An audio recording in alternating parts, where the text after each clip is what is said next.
Llegué del banco cuando escuché a mis hijos en el patio. ¿Por qué él todavía está vivo? Garantizaste que funcionaría. Mi nuera Ángela respondió con frialdad, intentemos otra cosa esta noche. Me helé completamente. Mi corazón se detuvo por un segundo. Mis propios hijos, la sangre de mi sangre, estaban planeando matarme. Pero no dudé. Caminé directamente hacia ellos, y lo que hice esa tarde transformó sus sonrisas confiadas en pura desesperación.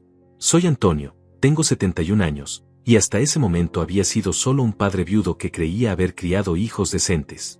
Durante 45 años de matrimonio con Rosa, sacrifiqué todo por mi familia.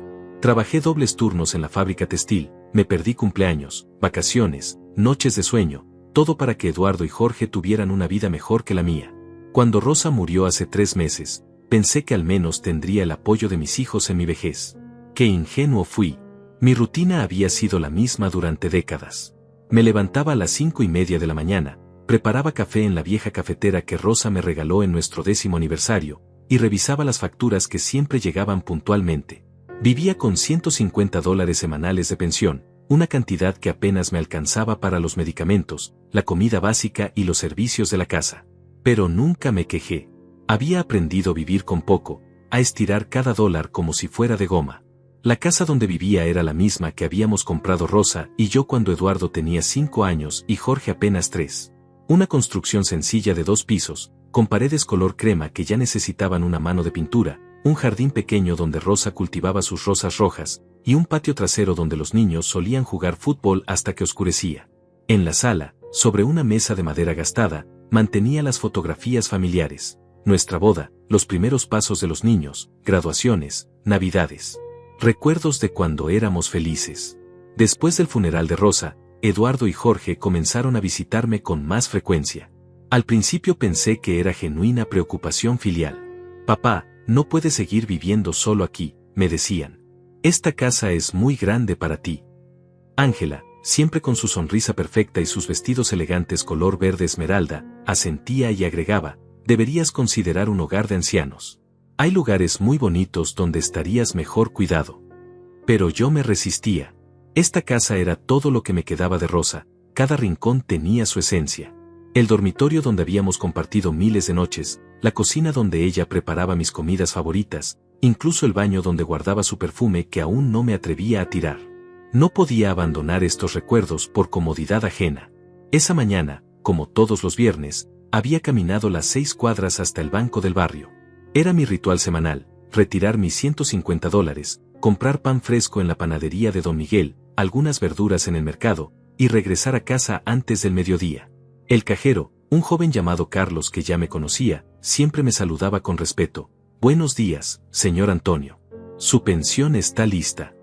Era uno de los pocos momentos de la semana donde me sentía como una persona normal, no como una carga.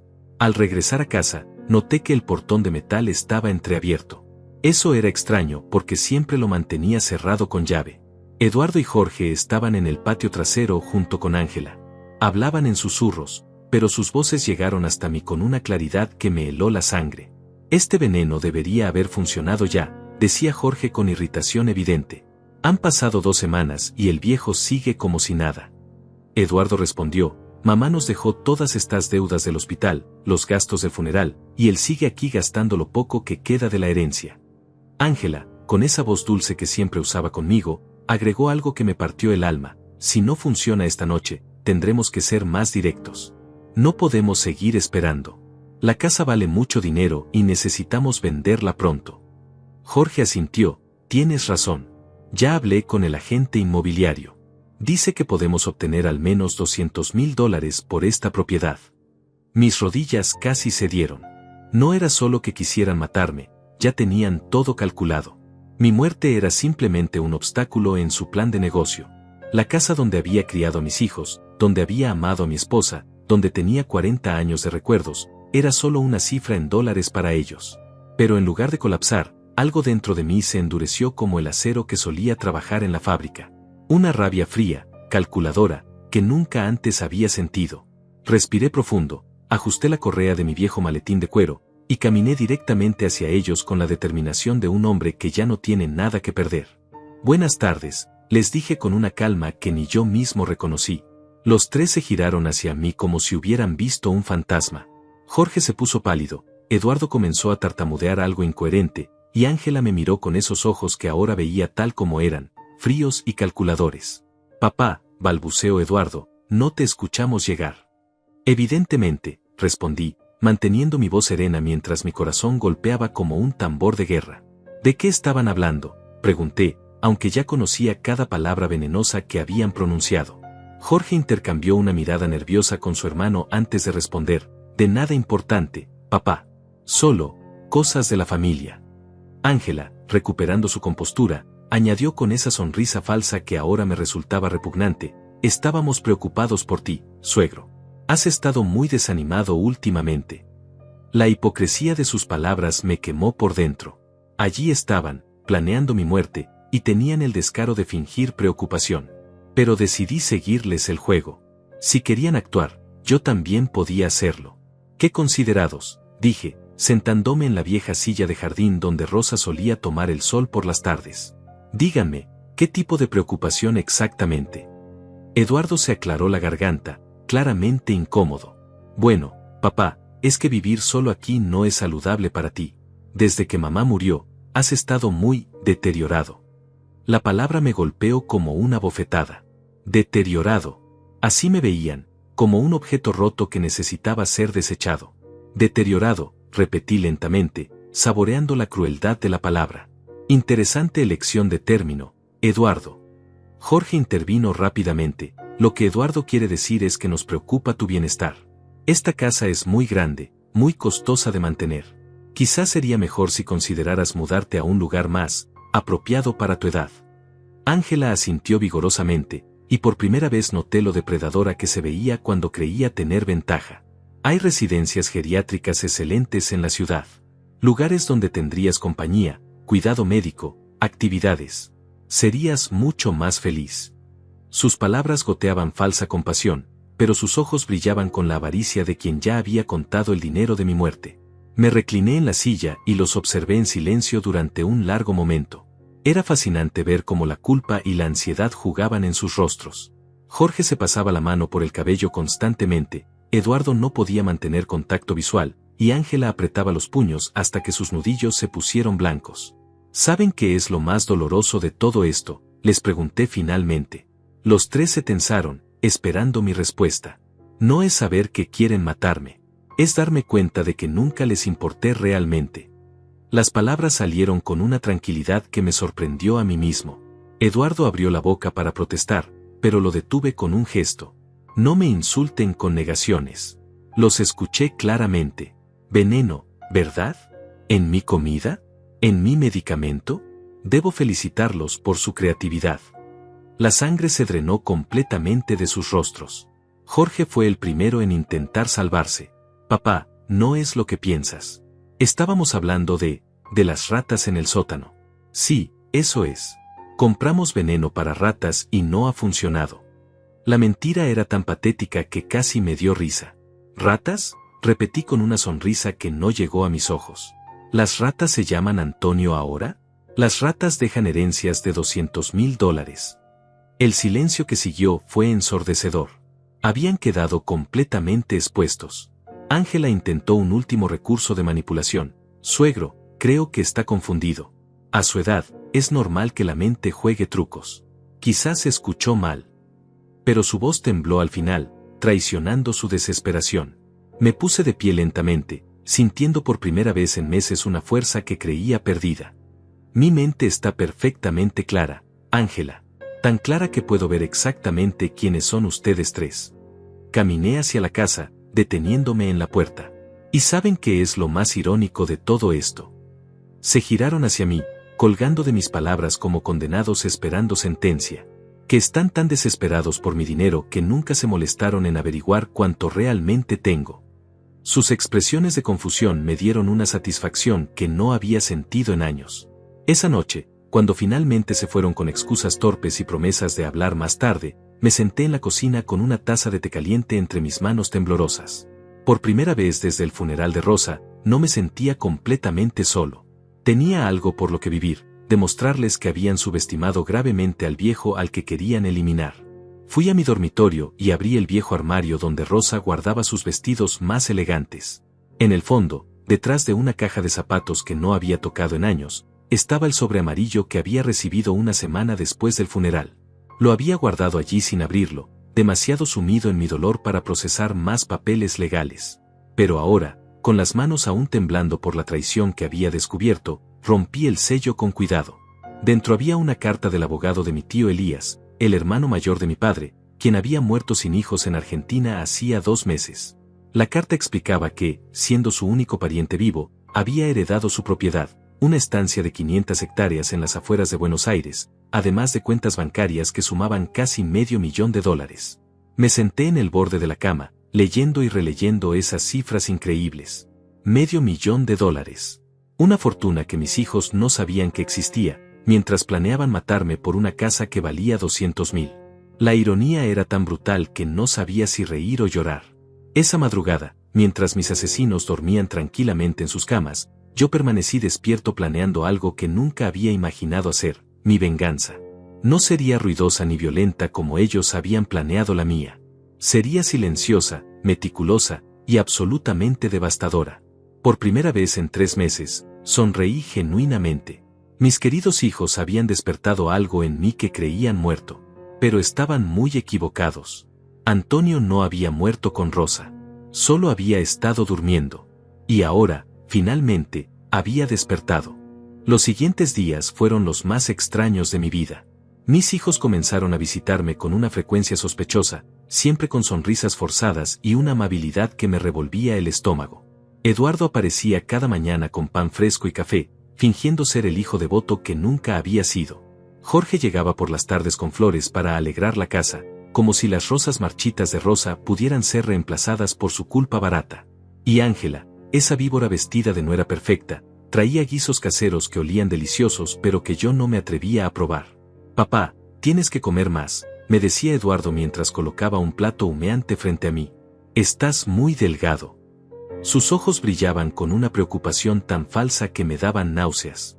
«Gracias, hijo», respondía con la mejor actuación de mi vida, «pero sabes que mi apetito no ha sido el mismo desde que murió tu madre». Era verdad, pero no por las razones que él creía. Cada bocado que fingía tragar bajo su mirada vigilante era una tortura. Movía la comida por el plato, la aplastaba con el tenedor, me llevaba pequeñas porciones a la boca y las mantenía en mis mejillas como un hámster, para luego escupirlas discretamente en servilletas que guardaba en mis bolsillos. Por las noches, cuando se iban, tiraba toda la comida que habían traído y comía solo pan tostado y frutas que compraba yo mismo en el mercado. La paranoia se había apoderado de mí, pero no era una paranoia irracional. Era supervivencia pura. Revisaba cada medicamento antes de tomarlo, olía cada bebida, desconfiaba hasta del agua del grifo. Comencé a comprar botellas de agua selladas y las escondía en mi dormitorio, junto con galletas y conservas que nadie más tocaba. Pero mientras ellos creían que me estaban envenenando lentamente, yo había comenzado mi propia investigación. Llamé al abogado de mi tío Elías, un hombre mayor llamado Ricardo Montemayor, que tenía oficinas en Buenos Aires pero también representación legal en México. Su voz por teléfono era profesional pero cálida cuando le expliqué mi situación. «Señor Antonio», me dijo con un acento argentino que me tranquilizó, «entiendo su sorpresa. Su tío Elías fue muy claro en su testamento, usted es el único heredero de todos sus bienes. La propiedad está valuada en aproximadamente $2 millones, y las cuentas bancarias suman otros 500,000. Pero hay algo más que debe saber». Mi corazón se detuvo. ¿Qué cosa? Su tío también dejó instrucciones específicas. Él sabía que usted tenía familia en México, hijos, y temía que pudieran intentar aprovecharse de la herencia. Por eso estableció un fideicomiso muy particular. El dinero solo puede ser liberado gradualmente, y únicamente si usted demuestra que está siendo bien tratado por su familia o si presenta evidencia de lo contrario. La ironía me golpeó como un rayo. Mi tío, un hombre al que apenas recordaba de mi infancia, había predicho exactamente lo que estaba sucediendo. ¿Qué tipo de evidencia?, pregunté con la voz temblorosa. Fotografías, grabaciones, testimonios, reportes médicos que demuestren negligencia o maltrato. Su tío Elías fue muy específico: si sus herederos intentan dañarlo por dinero, usted tiene derecho a usar esa herencia para protegerse y obtener justicia. Esa conversación cambió todo. No era solo un hombre viejo esperando la muerte, era alguien con recursos y, más importante, con un propósito. Comencé a planear meticulosamente. Compré una grabadora digital pequeña en la tienda de electrónicos del centro, pagando en efectivo para no dejar rastro. Aprendí a usarla viendo videos en la computadora de la biblioteca pública, donde iba cada martes con la excusa de leer periódicos. También contacté a Aurora, una abogada local que había manejado algunos asuntos legales menores para Rosa y para mí en el pasado. Era una mujer de unos 50 años, inteligente y directa, que siempre me había tratado con respeto genuino. Cuando le expliqué mi situación, su expresión cambió de profesional a profundamente indignada.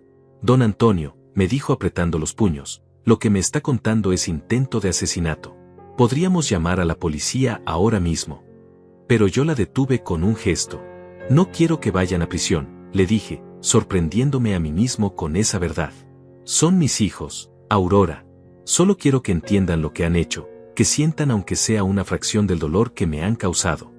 Ella me miró con una mezcla de compasión y admiración. Entonces haremos esto a su manera, me dijo finalmente. Pero necesitamos evidencia sólida. Y necesitamos un plan que los exponga sin destruir completamente a su familia. Durante las siguientes 2 semanas, mi vida se convirtió en una obra de teatro macabra. Por las mañanas, interpretaba el papel del padre enfermo y vulnerable que ellos esperaban ver. Fingía debilidad, confusión ocasional, incluso pequeños episodios de desorientación que los tranquilizaban y los hacían creer que su veneno estaba funcionando. ¿Te sientes bien, papá?, me preguntaba Jorge cuando fingía marearme mientras caminaba por la sala. Quizás deberías acostarte un rato. Su voz resumaba una preocupación falsa que me daba ganas de vomitar, pero yo asentía débilmente y me recostaba en el sofá, cerrando los ojos mientras él y Ángela intercambiaban miradas satisfechas.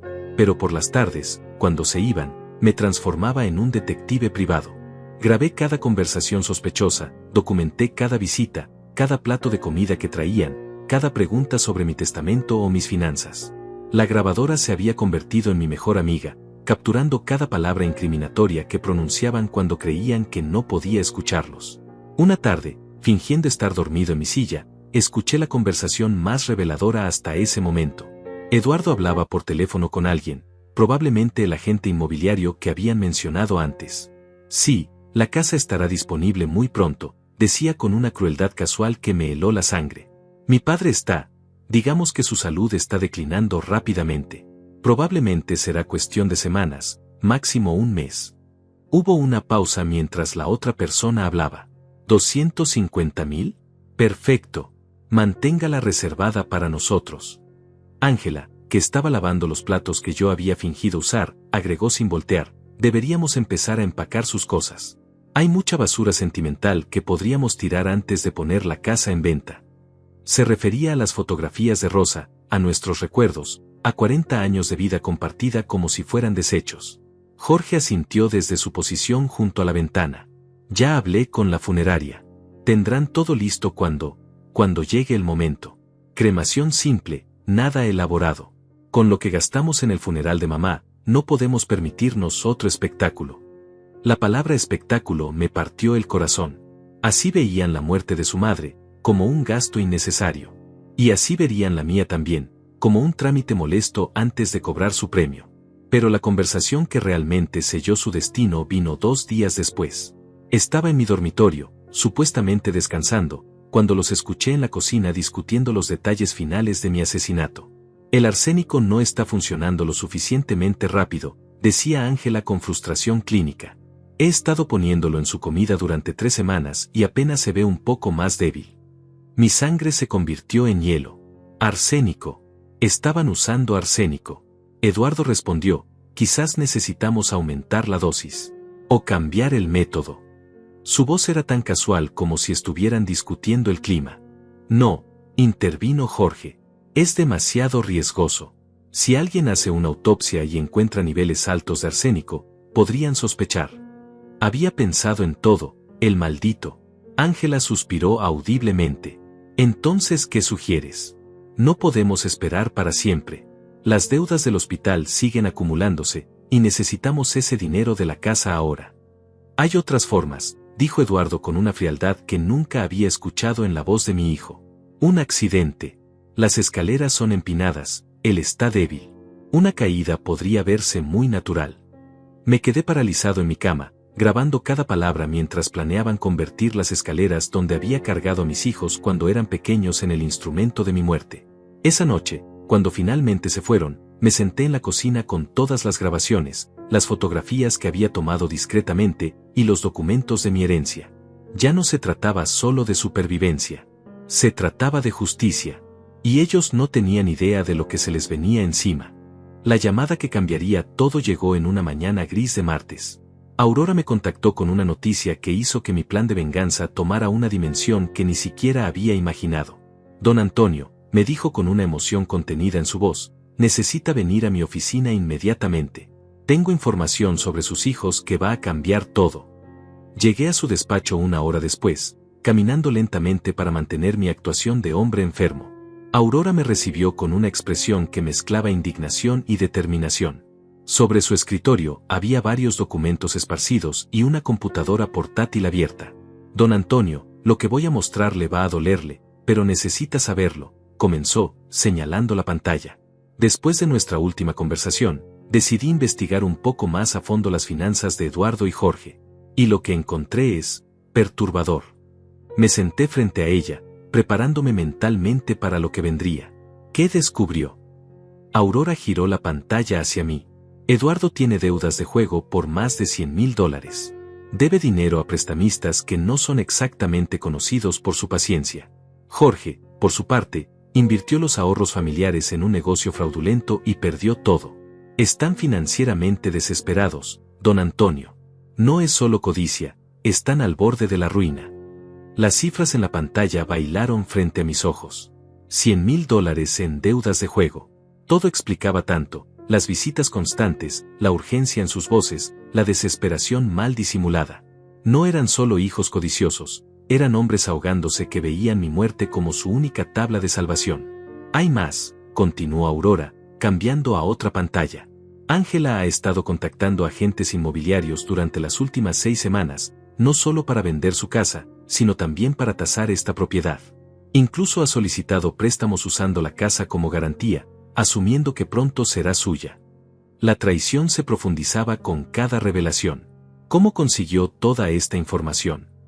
Aurora sonrió con una expresión que no había visto antes, casi predatoria. Tengo contactos en bancos, en casas de juego, en oficinas de bienes raíces.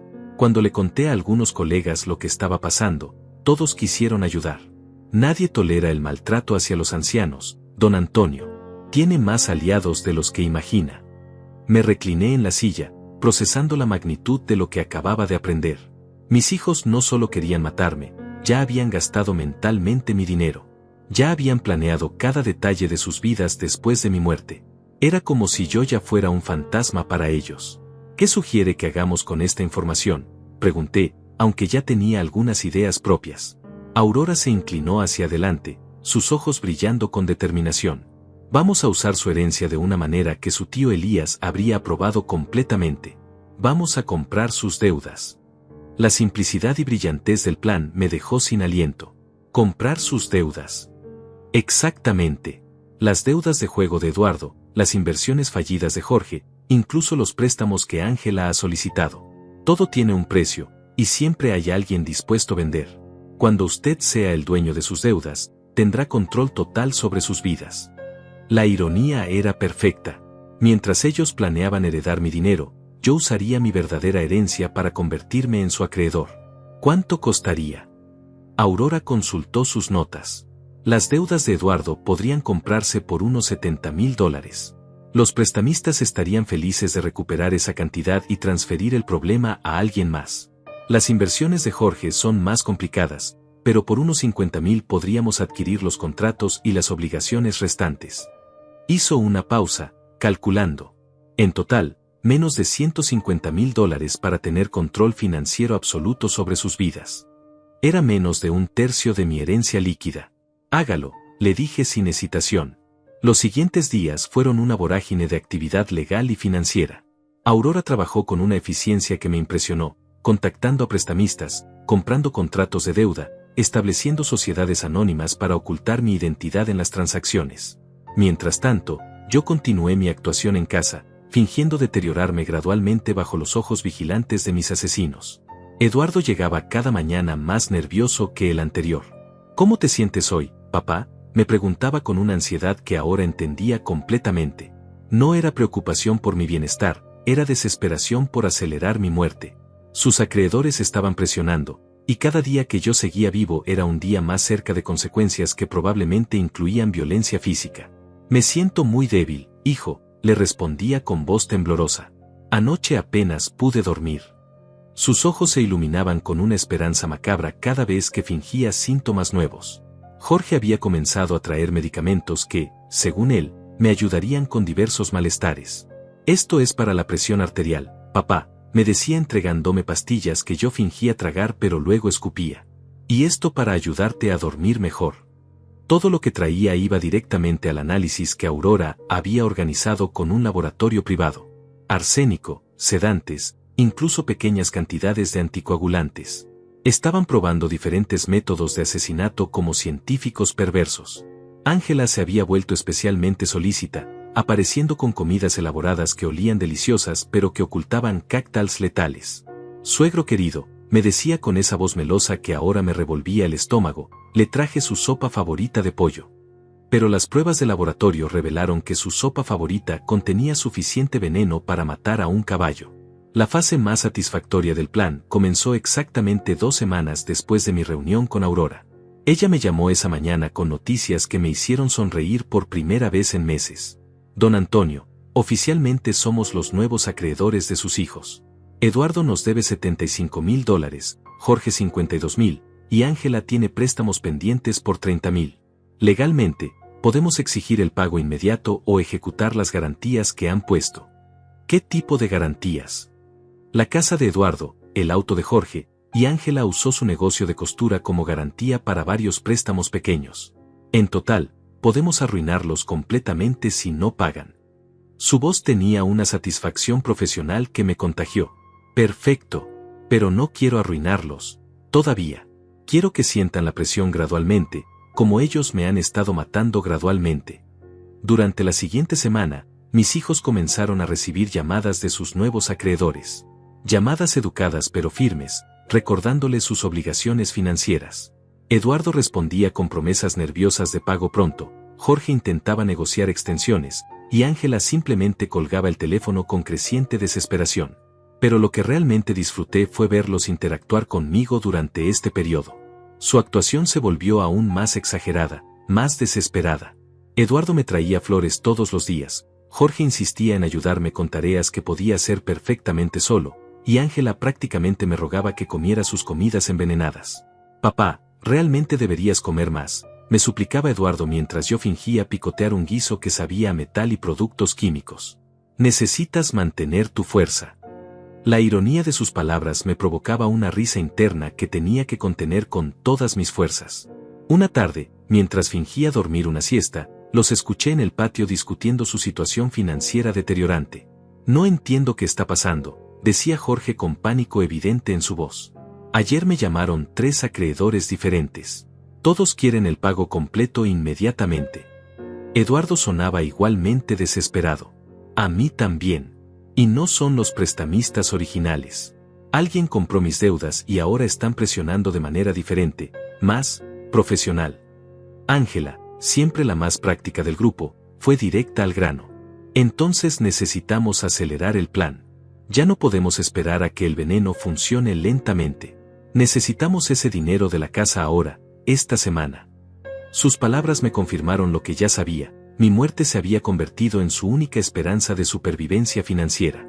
Pero lo que ellos no sabían era que su supervivencia estaba completamente en mis manos. Yo era el titiritero invisible controlando cada aspecto de sus vidas, y ellos eran las marionetas danzando hacia su propia destrucción. Esa noche, llamé a Aurora para coordinar la siguiente fase del plan. Es hora de revelar parcialmente nuestra mano, le dije.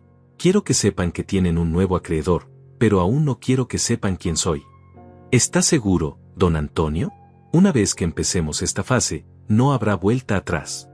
Miré las fotografías de Rosa en la mesa de noche, recordé 45 años de matrimonio feliz, pensé en cómo estos 3 habían mancillado su memoria planeando mi muerte, y mi resolución se endureció como acero templado.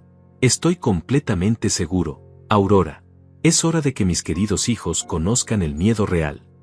La primera carta llegó un jueves por la mañana, entregada por un mensajero que tocó el timbre exactamente a las 9. Eduardo estaba conmigo desayunando, fingiendo preocupación mientras me observaba beber el café que había preparado especialmente para mí. Cuando el mensajero preguntó por Eduardo Martínez, vi cómo la sangre se drenaba de su rostro. «Una carta certificada», murmuró mientras firmaba la recepción. Sus manos temblaron ligeramente al abrir el sobre. Yo fingí estar absorto en mis tostadas, pero observaba cada microexpresión de su cara mientras leía. Sus ojos se agrandaron, su respiración se aceleró, y por un momento pensé que se desmayaría. «¿Malas noticias, hijo?», pregunté con la voz más inocente que pude reunir. Eduardo dobló la carta rápidamente, pero no antes de que pudiera ver el membrete: Soluciones Financieras Integrales S.A., la empresa fantasma que Aurora había creado para manejar la compra de deudas. «No es nada importante, papá. Solo cosas del trabajo». Pero sus ojos decían otra historia. Esa carta le informaba que todas sus deudas de juego habían sido transferidas a una nueva entidad financiera, y que el pago completo se esperaba en 30 días. $75,000 en un mes, o enfrentaría consecuencias legales que incluían el embargo de todos sus bienes. Jorge recibió su carta 1 hora después. Estaba cortando el césped del jardín delantero cuando llegó otro mensajero. Lo vi abrir la carta en el patio, leer su contenido, y luego sentarse pesadamente en los escalones de la entrada como si sus piernas hubieran dejado de funcionar. $52,000 en 30 días. Ángela fue la última en recibir su sorpresa, esa misma tarde. Cuando el tercer mensajero tocó el timbre, ella estaba en la cocina preparando otra de sus comidas envenenadas. La vi abrir la carta, leer una vez, luego otra vez, y finalmente arrugar el papel con tanta fuerza que sus nudillos se pusieron blancos. $30,000, también en 30 días. Esa noche, después de que fingí retirarme temprano a mi habitación, me senté junto a la puerta con mi fiel grabadora, capturando la reunión de emergencia que sabía que tendrían. Sus voces llegaban hasta mí con una claridad cristalina a través de las paredes delgadas de la casa.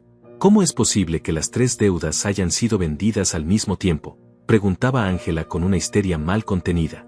«Esto no puede ser coincidencia». Eduardo sonaba como un hombre al borde del colapso mental. «Alguien está jugando con nosotros». «¿Pero quién? ¿Quién tendría tanto dinero para comprar todas nuestras deudas y por qué lo haría?». Jorge, siempre el más pragmático del grupo, fue directo al punto. «No importa quién sea. Lo que importa es que necesitamos $157,000 en menos de un mes, o perdemos todo». Hizo una pausa significativa. «La casa vale $250,000. Es nuestra única salida». «Pero papá sigue vivo», susurró Ángela, como si pronunciar esas palabras fuera un crimen en sí mismo. «Y cada día que pasa, estos nuevos acreedores parecen más profesionales, más peligrosos». Eduardo dejó escapar una risa amarga.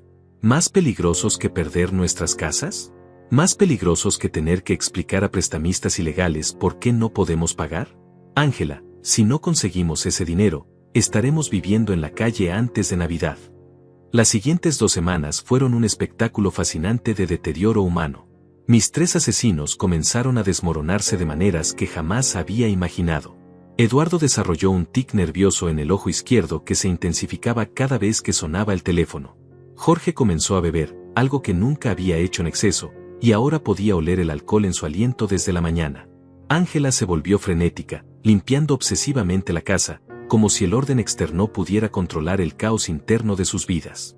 Pero lo más satisfactorio era ver cómo su tratamiento hacia mí se intensificó hasta niveles grotescos.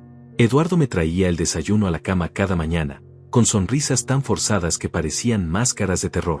«¿Cómo dormiste, papá querido?», me preguntaba con una dulzura que me daba escalofríos.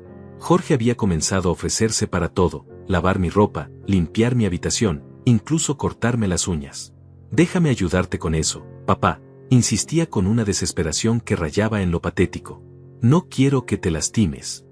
Ángela se había convertido en una enfermera pesadilla, apareciendo a todas horas con medicamentos, vitaminas, y esas comidas envenenadas que preparaba con un amor homicida que me revolcaba el estómago. «Suegro, tiene que comer más», me rogaba mientras me ofrecía cucharadas de sopa que sabía a muerte líquida. «Está perdiendo peso». Era cierto que había perdido peso, pero no por sus venenos, sino por el estrés de mantener esta actuación y por la dificultad de comer solo cuando estaba seguro de que la comida no estaba contaminada. Irónicamente, ellos interpretaban mi pérdida de peso como evidencia del éxito de su plan de asesinato.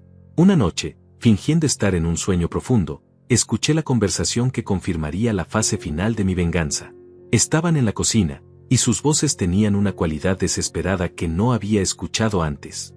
No está muriendo lo suficientemente rápido, decía Ángela con una frustración clínica que me heló la sangre. He triplicado la dosis de arsénico en sus comidas, y aunque está más débil, podría durar otros 2 meses así. Eduardo respondió con una voz que no reconocí como la de mi hijo: 2 meses es demasiado tiempo. Los nuevos acreedores han comenzado a enviar visitantes. Hombres que no hablan mucho pero que dejan muy claras sus intenciones. Jorge sonaba borracho, pero lúcido en su desesperación. Entonces necesitamos ser más directos. Un accidente. Las escaleras, como habíamos discutido. O tal vez algo en el baño. Los pisos están resbalosos, él está débil. ¿Y si alguien sospecha?, preguntó Ángela. ¿Quién va a sospechar?, replicó Eduardo con una crueldad que me partió el corazón. Es un viejo enfermo que vive solo. Los accidentes pasan todo el tiempo. Y nosotros seremos los hijos destrozados por la pérdida, reclamando una herencia legítima para superar nuestro dolor. La conversación continuó durante otra hora, detallando exactamente cómo planeaban asesinarme en los próximos días. Discutieron horarios, métodos, incluso ensayaron las llamadas de emergencia que harían después de encontrar mi cuerpo. Todo estaba grabado en mi pequeño dispositivo, cada palabra incriminatoria preservada para la posteridad. Pero fue la frase final de Ángela la que selló completamente su destino. Al menos cuando esto termine, nunca más tendremos que fingir que lo queremos. Será una liberación estar libre de este viejo patético. Esas palabras resonaron en mi mente toda la noche. Viejo patético. Así me veían. Después de una vida entera sacrificándome por ellos, después de trabajar doble turno para darles educación, después de amar incondicionalmente a 2 hijos que ahora planeaban matarme con la misma casual frialdad con que discutirían el menú de la cena. A la mañana siguiente, llamé a Aurora con una decisión que cambiaría todo para siempre. Aurora, le dije con una calma que me sorprendió, es hora de la fase final. Quiero que organices una reunión familiar para este viernes por la tarde. Diles que es sobre el testamento, que he decidido hacer algunos cambios importantes antes de que mi salud empeore más. ¿Estás seguro de que quiere hacerlo de esta manera, don Antonio? Miré las fotografías de Rosa, pensé en 45 años de matrimonio verdadero, recordé las palabras viejo patético y sentí como mi corazón se endurecía completamente. Completamente seguro, Aurora. Es hora de que mis queridos hijos descubran exactamente con quién se han estado metiendo. Y quiero que sea público. Muy público.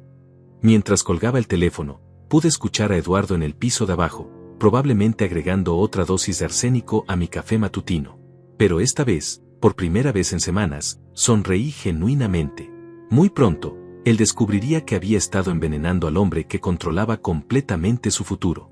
La ironía era tan perfecta que casi podía saborearla. El viernes llegó con una lluvia ligera que parecía presagiar la tormenta que estaba a punto de desatar. Aurora había organizado todo meticulosamente. La reunión sería en la oficina del notario público, un lugar formal que daría peso legal a lo que estaba por suceder. Pero lo que mis hijos no sabían era que también había invitado a algunos observadores especiales, un oficial de policía retirado que trabajaba como investigador privado, un periodista local especializado en casos de fraude familiar, y por supuesto, representantes de los verdaderos acreedores originales que habían estado buscando a Eduardo y Jorge durante meses. Papá, ¿estás seguro de que te sientes lo suficientemente bien para salir?, me preguntó Eduardo esa mañana mientras fingía ayudarme a vestirme. Sus ojos brillaban con una emoción que ahora reconocía como avaricia disfrazada de preocupación filial. ¿Podríamos posponer la reunión hasta que te sientas mejor? No, hijo, respondí con voz débil pero firme. Siento que mi tiempo se acaba. Necesito arreglar mis asuntos mientras aún puedo pensar con claridad. No era una mentira completa, mi tiempo como víctima silenciosa definitivamente se estaba acabando. Jorge apareció poco después, visiblemente nervioso pero tratando de mantener la compostura. ¿De qué quieres hablar exactamente, papá? ¿Hay algo específico sobre tu testamento que te preocupa? Su voz tembló ligeramente al mencionar la palabra testamento. Varias cosas, respondí misteriosamente. He estado pensando mucho sobre la familia, sobre el legado que quiero dejar, sobre quién realmente merece qué. Vi cómo intercambiaron miradas ansiosas. Pero prefiero discutir todo en la oficina del notario, donde todo quedará registrado oficialmente. Ángela llegó una hora antes de la cita, llevando un vestido rojo elegante que probablemente había comprado específicamente para esta ocasión. Su sonrisa era radiante, como si fuera una celebración en lugar de lo que ella creía que sería la formalización de mi muerte inminente. Suegro querido, me dijo besándome la mejilla con un afecto tan falso que me dieron náuseas, me alegra tanto que hayas decidido poner tus asuntos en orden. Es muy responsable de tu parte. Sus ojos ya estaban calculando números, dividiendo mentalmente una herencia que no existía. El viaje a la oficina del notario fue surrealista. Estábamos los cuatro en el auto de Eduardo, y la tensión era tan espesa que podría cortarse con cuchillo. Ellos trataban de hacer conversación casual, pero sus voces sonaban forzadas, artificiales. Yo me mantuve callado, ocasionalmente tosiendo débilmente para reforzar mi imagen de hombre moribundo. ¿Cuánto tiempo crees que tomará esto?, preguntó Jorge, claramente ansioso por llegar al momento donde conocería el monto exacto de su herencia. El tiempo que sea necesario, respondí enigmáticamente. Tengo muchas cosas que decir, muchas revelaciones que compartir. Cuando llegamos a la oficina del notario, me sorprendió ver cuántas personas había en la sala de espera. Aurora había hecho un trabajo excelente. Reconocí al investigador privado por su porte militar, al periodista por su grabadora digital visible, y a los dos hombres trajeados que obviamente eran los representantes de los acreedores originales. Mis hijos notaron la multitud también, pero asumieron que era normal para una oficina de notario en viernes por la tarde. Buenas tardes, don Antonio, me saludó el notario, un hombre mayor llamado Tadeo que había sido briefeado completamente sobre la situación. ¿Está listo para proceder con la modificación de su testamento? Completamente listo, respondí, y por primera vez en meses, mi voz sonó fuerte y clara. Mis hijos se acomodaron en sus sillas, Eduardo y Jorge flanqueándome, Ángela sentada directamente frente a mí con una sonrisa expectante. El notario Tadeo abrió un folder grueso y comenzó a leer. Estamos aquí hoy para discutir los asuntos testamentarios de don Antonio Martínez, de 71 años de edad. Hizo una pausa dramática. Pero antes de proceder con cualquier modificación, tengo entendido que hay ciertos asuntos financieros urgentes que requieren atención inmediata. Mis hijos se tensaron.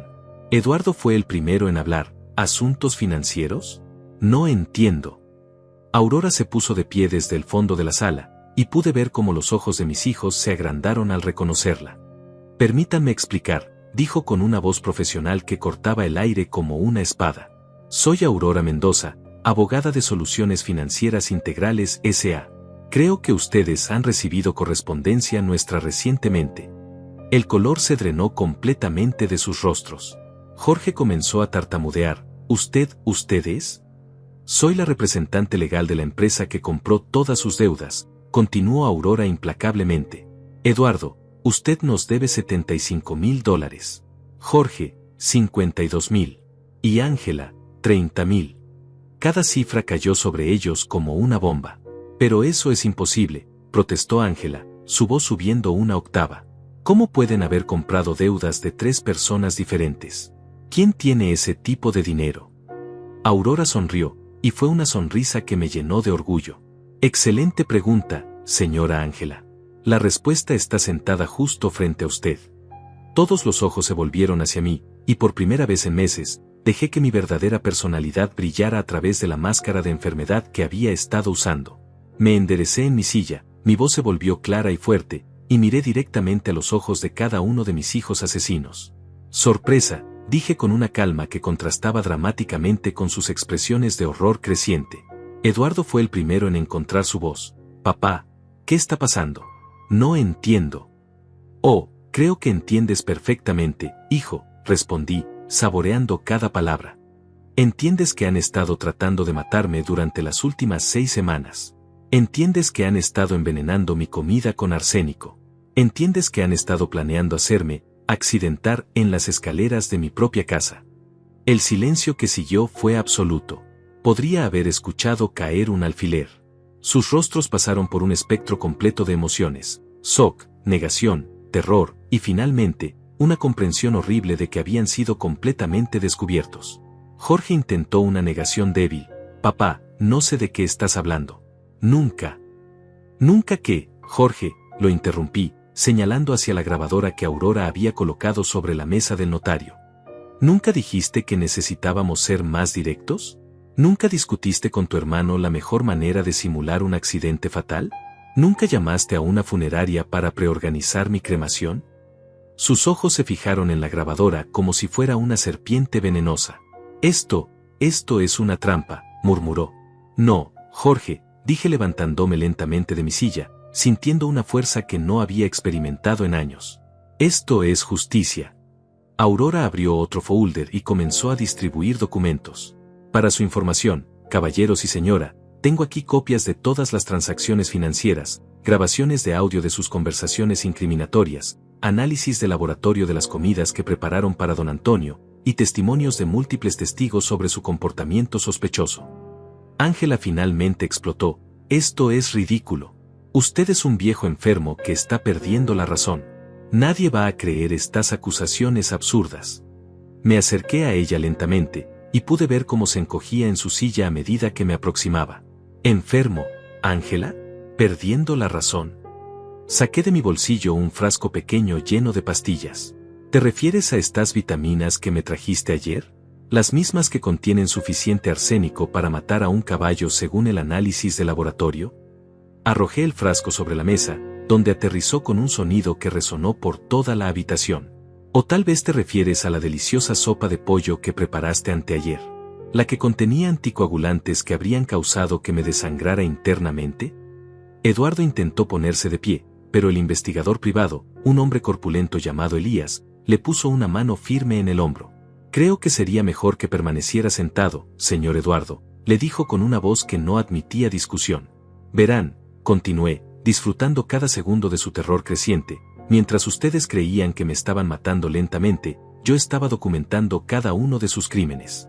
Cada conversación, cada comida envenenada, cada plan homicida que discutieron pensando que estaba demasiado enfermo para escuchar. Aurora intervino nuevamente, y ahora, gracias a la herencia que don Antonio recibió de su tío Elías, una herencia de la cual ustedes no sabían nada, él es oficialmente el dueño de todas sus deudas y tiene el poder legal de arruinar completamente sus vidas. La palabra herencia los golpeó como una bofetada colectiva. Herencia, susurró Eduardo. ¿Qué herencia?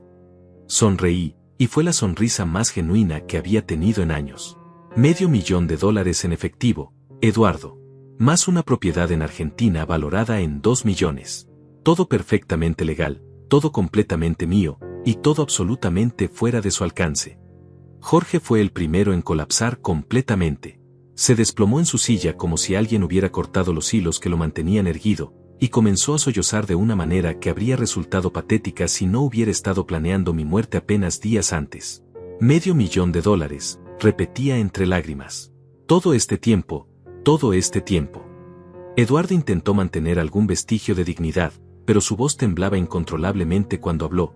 Papá, si tenías tanto dinero, ¿por qué no nos dijiste? Podríamos haber arreglado nuestros problemas sin...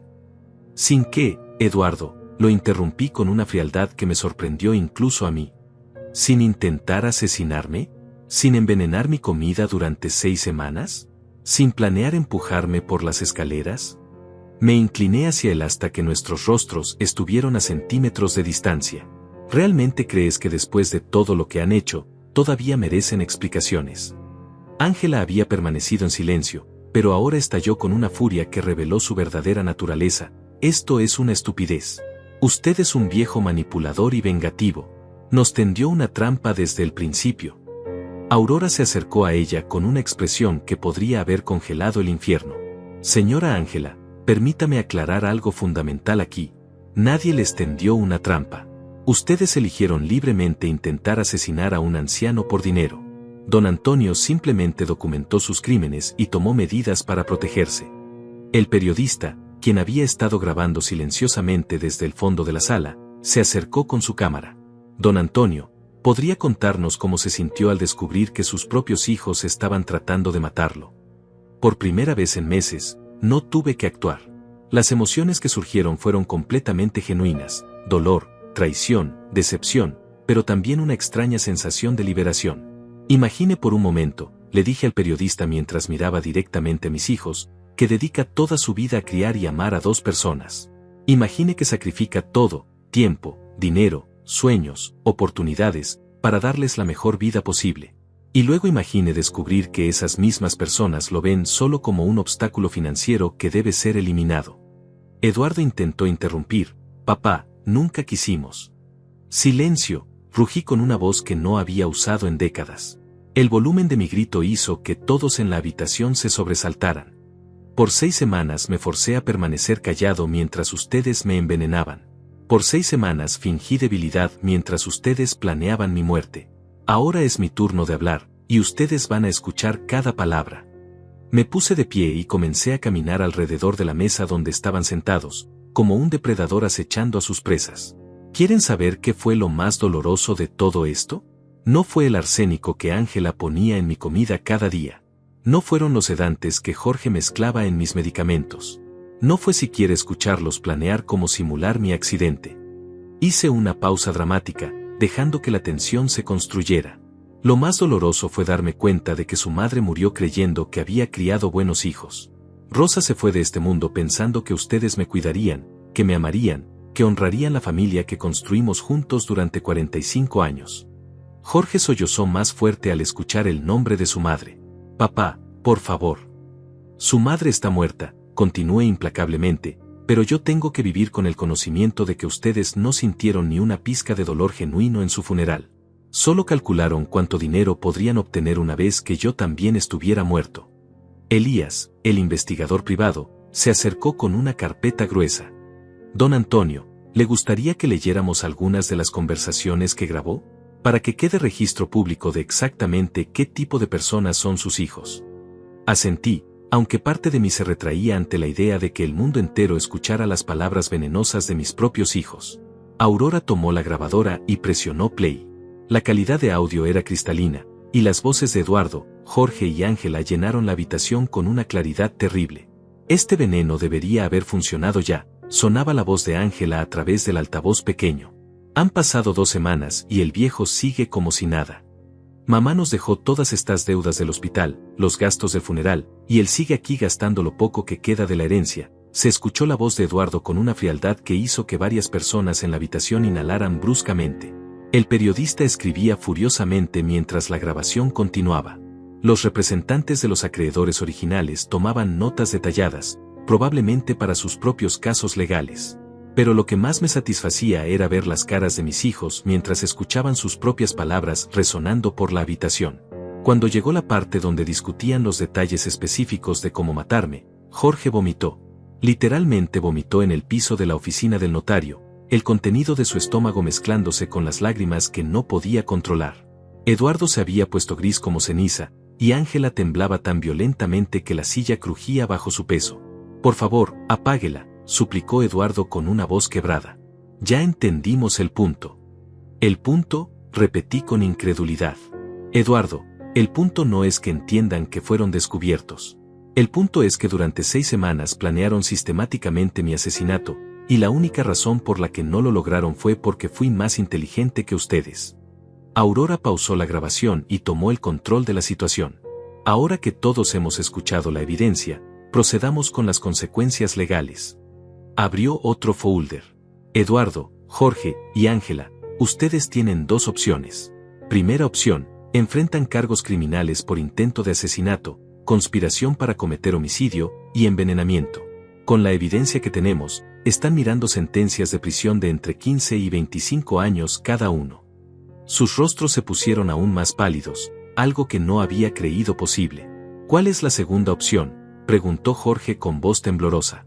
La segunda opción, continué yo, retomando el control, es que acepten las condiciones que estoy a punto de imponerles. Condiciones que les permitirán mantener su libertad, pero bajo términos muy específicos que garantizarán que nunca más puedan hacerme daño a mí o a cualquier otra persona mayor. Ángela encontró su voz, aunque sonaba estrangulada. ¿Qué tipo de condiciones? Sonreí, y fue una sonrisa que no contenía ni una pizca de calor o perdón. Primera condición, nunca más se acercarán a mí. No habrá visitas familiares, no habrá llamadas telefónicas, no habrá comunicación de ningún tipo. Para efectos prácticos, han perdido el derecho de llamarme padre. Eduardo abrió la boca para protestar, pero continué sin darle oportunidad. Segunda condición, trabajarán para pagar cada centavo de sus deudas reales a los acreedores originales. Los representantes que están aquí hoy coordinarán planes de pago que les tomarán aproximadamente 10 años completar, asumiendo que trabajen tiempo completo sin parar. Tercera condición, intervino Aurora, donarán 1000 horas de servicio comunitario cada uno, específicamente cuidando ancianos en asilos de beneficencia. Aprenderán de primera mano lo que significa tratar a los mayores con dignidad y respeto. Jorge levantó la cabeza, con esperanza desesperada en sus ojos. ¿Y si aceptamos todo eso? Realmente no iremos a prisión.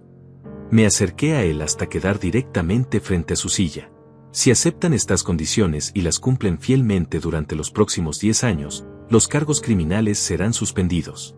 Pero, y escuchen esto muy claramente, si alguno de ustedes viola cualquiera de estas condiciones, si se acerca a mí, si trata de contactarme, si incluso piensa en hacerme daño, todas las grabaciones, todas las evidencias y todos los testimonios van directamente a la policía.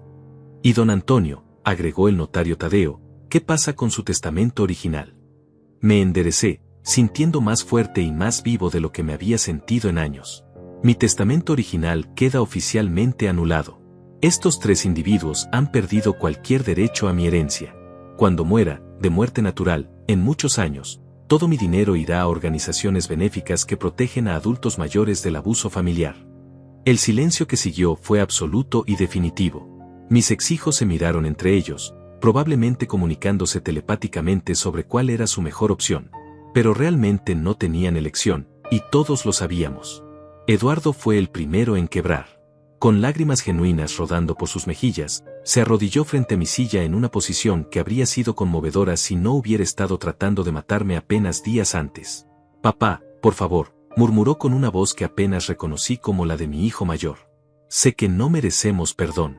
Sé que lo que hicimos fue imperdonable. Pero por favor, danos una oportunidad de demostrar que podemos cambiar.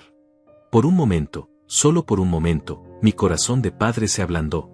Aquí estaba el niño que había criado, el pequeño Eduardo que solía correr hacia mis brazos cuando llegaba del trabajo, el adolescente que me había dicho que quería ser como yo cuando creciera. Pero luego recordé sus palabras frías planificando mi muerte, y mi resolución se endureció como acero templado.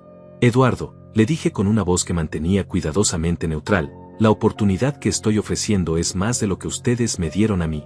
Durante 6 semanas, ustedes no me dieron ninguna oportunidad.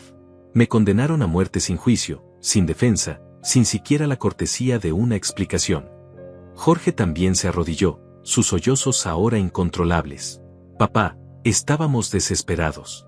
Las deudas, la presión, no sabíamos qué hacer. Pensamos que si tú ya no estuvieras, podríamos usar el dinero de la casa para arreglar nuestros problemas y seguir adelante con nuestras vidas. Seguir adelante con sus vidas, repetí con incredulidad. Jorge, ustedes no estaban planeando seguir adelante. Estaban planeando eliminar la vida de otra persona para su conveniencia. Hay una diferencia fundamental que aparentemente nunca entendieron. Ángela permaneció sentada, pero su compostura anterior había desaparecido completamente. Sus manos temblaban mientras hablaba. Suegro, yo solo quería ayudar a mi esposo. Cuando Eduardo me contó sobre las deudas, sobre la presión de los prestamistas, pensé que sería más fácil si usted simplemente... Ángela, la presioné. Termina esa frase. Quiero escucharte decir exactamente lo que pensaste. Su voz se redujo a un susurro. Pensé que sería más fácil si usted simplemente se fuera. Si muriera pacíficamente, sin sufrimiento, y nosotros pudiéramos usar la herencia para resolver nuestros problemas.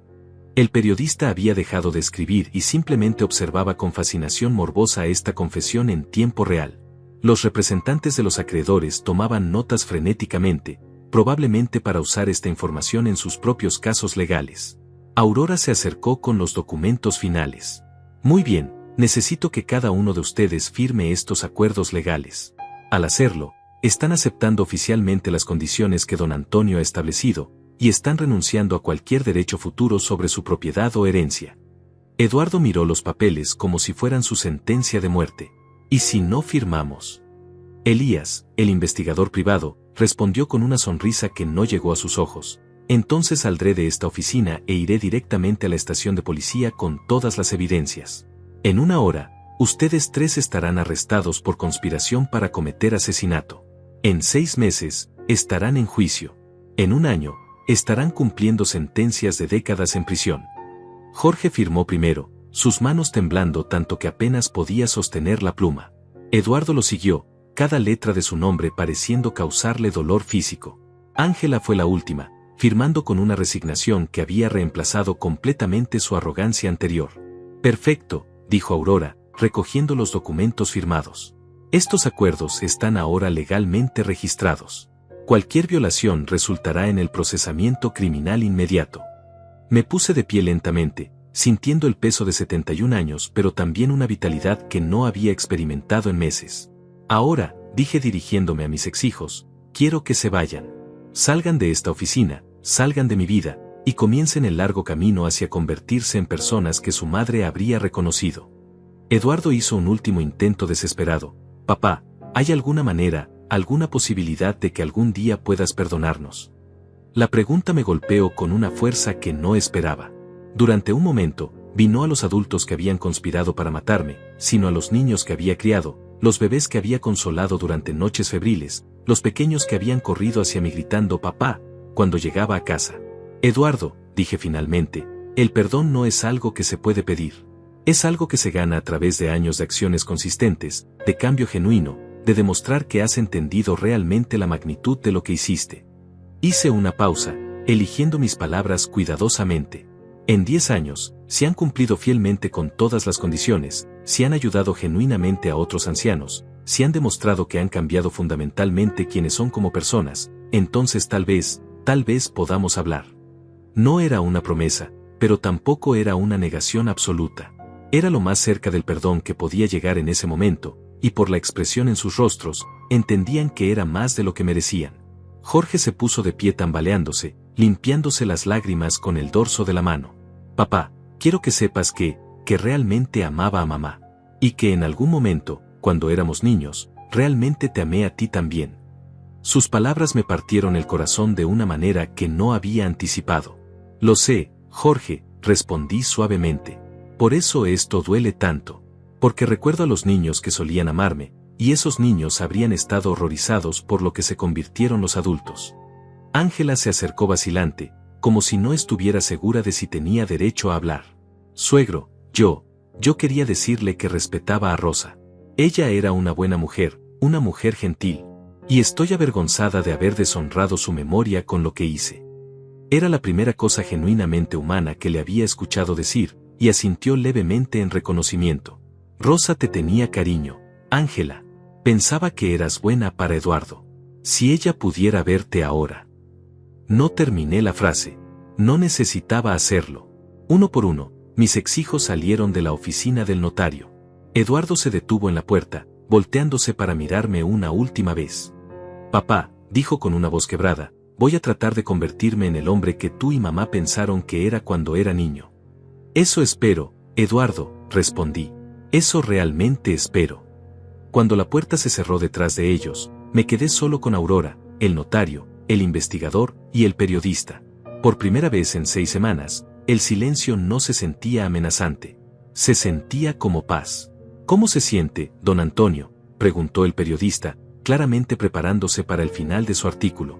Me senté nuevamente, sintiendo como si un peso enorme hubiera sido levantado de mis hombros. Me siento, dije lentamente, como si finalmente hubiera despertado de una pesadilla muy larga.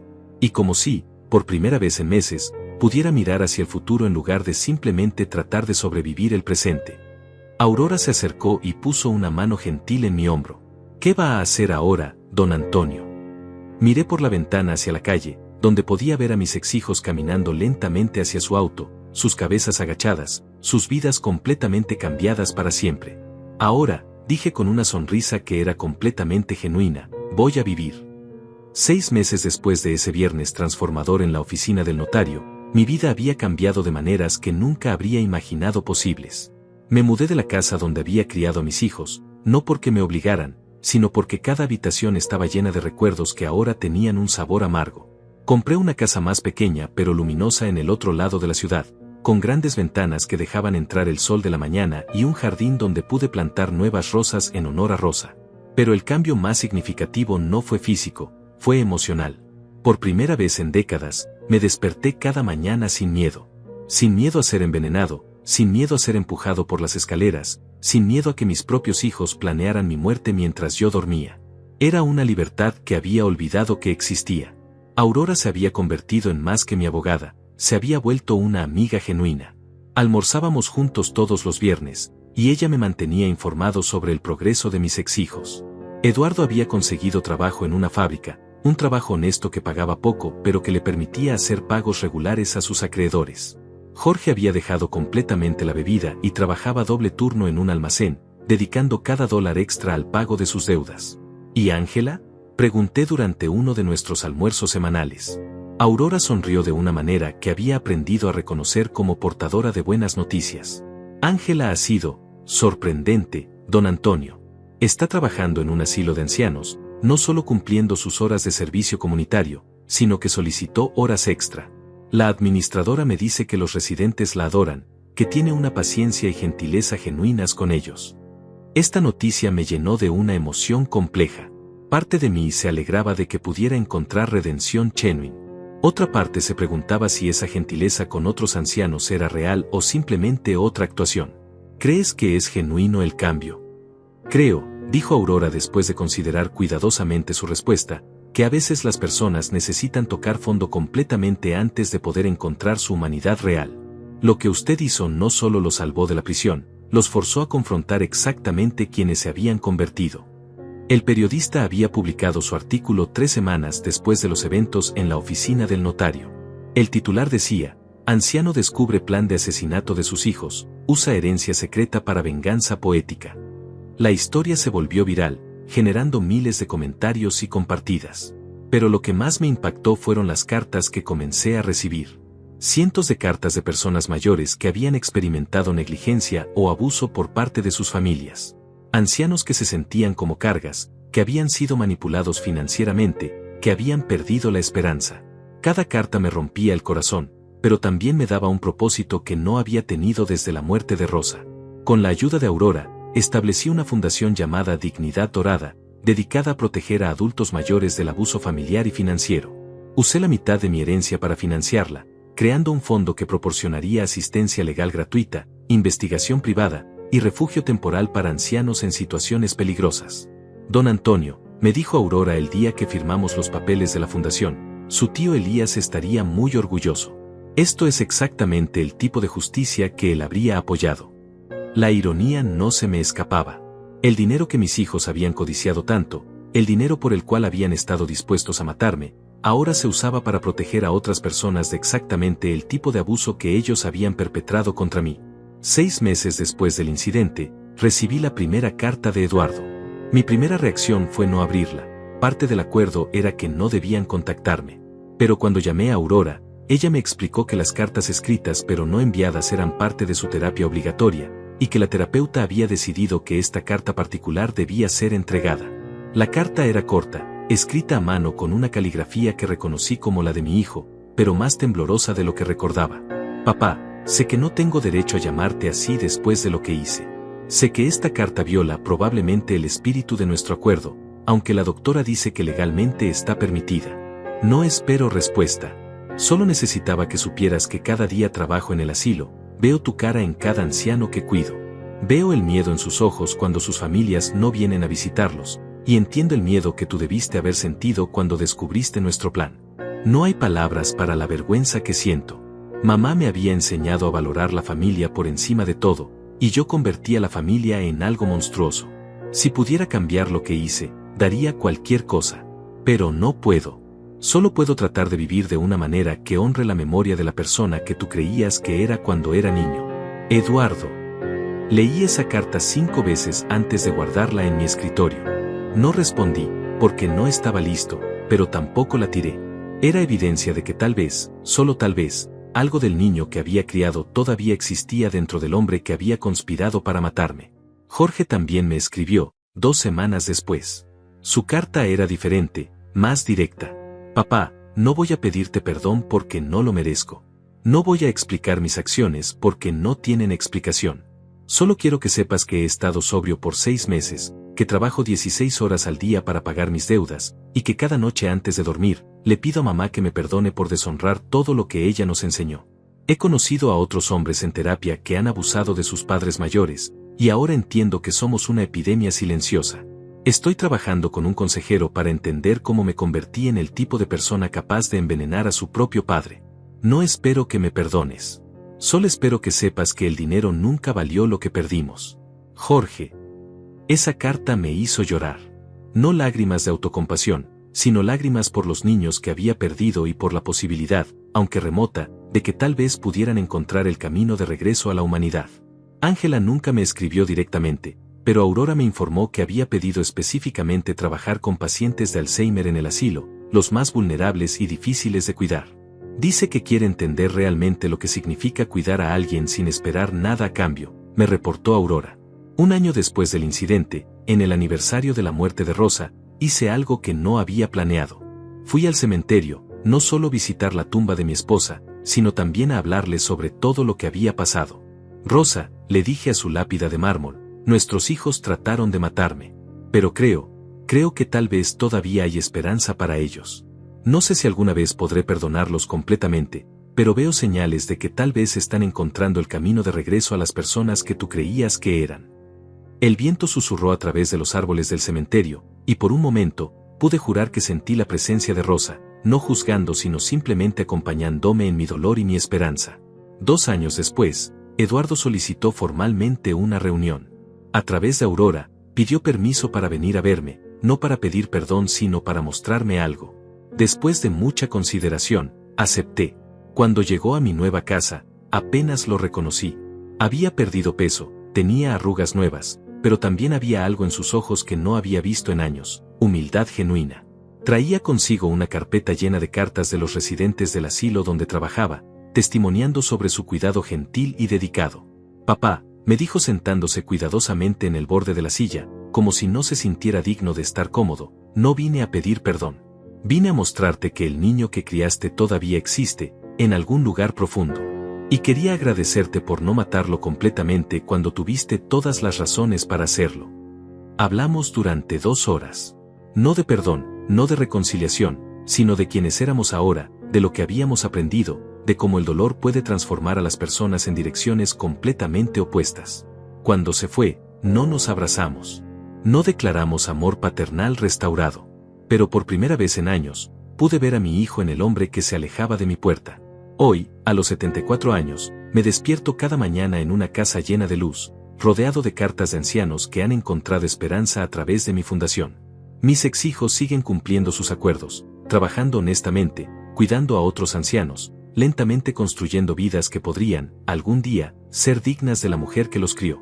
No sé si alguna vez los perdonaré completamente. No sé si alguna vez volveremos a ser una familia. Pero sé esto, la venganza que tomé no fue destructiva, fue reconstructiva. Les di la oportunidad de descubrir quiénes podrían ser si dejaban atrás quienes se habían convertido. Y en el proceso, descubrí que yo también podía ser transformado. No en víctima, no en vengador, sino en algo más poderoso, un sobreviviente que usó su dolor para proteger a otros. Rosa habría estado orgullosa. Y por primera vez desde su muerte, eso es suficiente para mí. Te perdono, a mí mismo.